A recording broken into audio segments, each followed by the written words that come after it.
Assalamualaikum warahmatullahi wabarakatuh. Kenalin, nama saya Saihan dari KSMB 4408. Jadi di sini saya selaku manajer PT Indofood akan menjelaskan dan memaparkan kepada kalian tentang produk-produk perusahaan saya di sini. Oke, simak terus ya.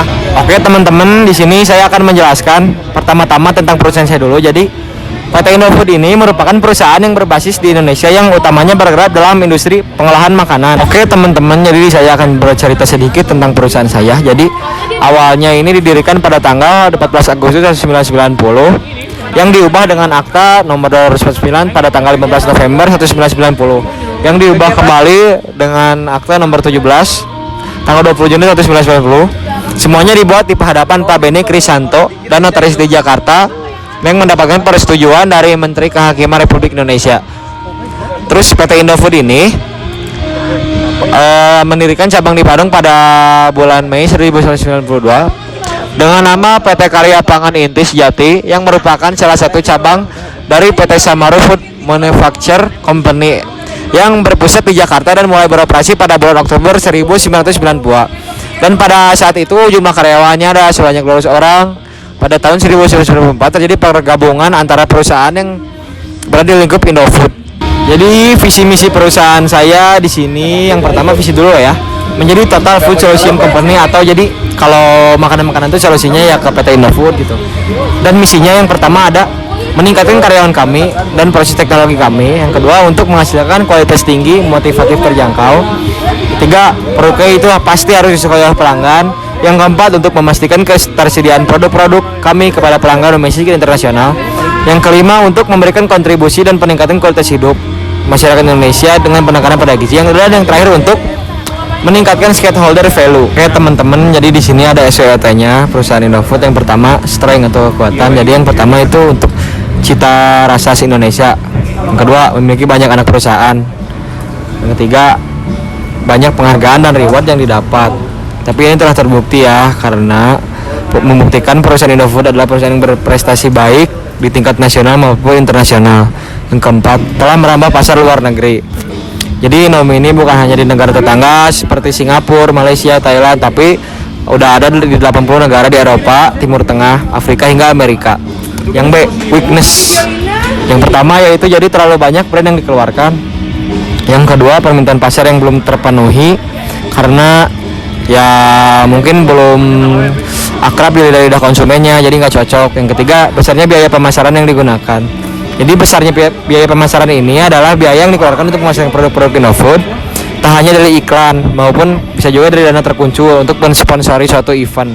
Dan yang terakhir ada ketersediaan bahan bakunya yang belum mencukupi, khususnya produksi di luar negeri, karena saking banyaknya mungkin kami kewalahan. Jadi permintaan yang meningkat tak sebanding dengan produksi bahan baku yang ada. Yang C ada opportunity atau peluang. Yang pertama, pertumbuhan pasar yang terus meningkat, kalangan bawah, menengah maupun atas. Yang kedua, segmentasi pasar yang tidak terlalu signifikan karena produk yang dihasilkan terus menyesuaikan untuk dikonsumsi pria, wanita, tua maupun muda.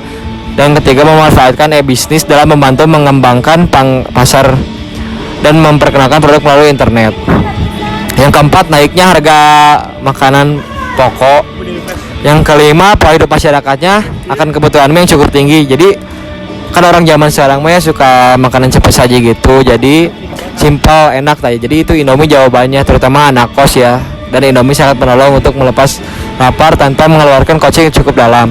Dan yang terakhir ada threats atau ancaman. Jadi ancamannya yang pertama ada semakin ketatnya persaingan karena produk-produk sejenis dan pemasaran yang lebih inovatif. Kedua, tidak fokus terhadap satu jenis produk. Yang ketiga, terus dihadapi dengan pesaing-pesaing baru dengan jenis produk yang sama. Yang kelima, prasangka dari konsumen. Yang keempat, prasangka dari konsumen tentang kemungkinan terjadinya adanya MSG. Yang kelima, adanya substitusi atau barang pengganti mie instan, contohnya roti. Teman, jadi yang terakhir saya akan mengenalkan produknya. Jadi ada 3 nih, ada snack, ada minuman, dan ada sembako. Kalau snack, jadi produknya itu dibuat oleh Indofood adalah jadi kayak yang apa ya, berasa keju, kentang, singkong. Rasanya keju, tapi ada juga yang olahan bahan-bahannya dari kentang dan singkong seperti ketela, ciki yang kayak gitulah. Yang kedua ada minuman. Jadi kalau minumannya ini salah satu olahan yang dibuat oleh Indofood. Jadi nggak hanya makanan nih, tapi juga ada minuman. Minumannya itu juga macam-macam, yang ada yang terbuat dari olahan susu, teh dan soda. Kayak Pepsi, kalau susu ya Indomilk, kalau soda Pepsi, dan kalau teh itu kayak teh Ichi Ocha. Pasti kalian tahu kan? Nah, dan juga sembako nih yang ketiga. Oke teman-teman, makasih ya yang udah nonton.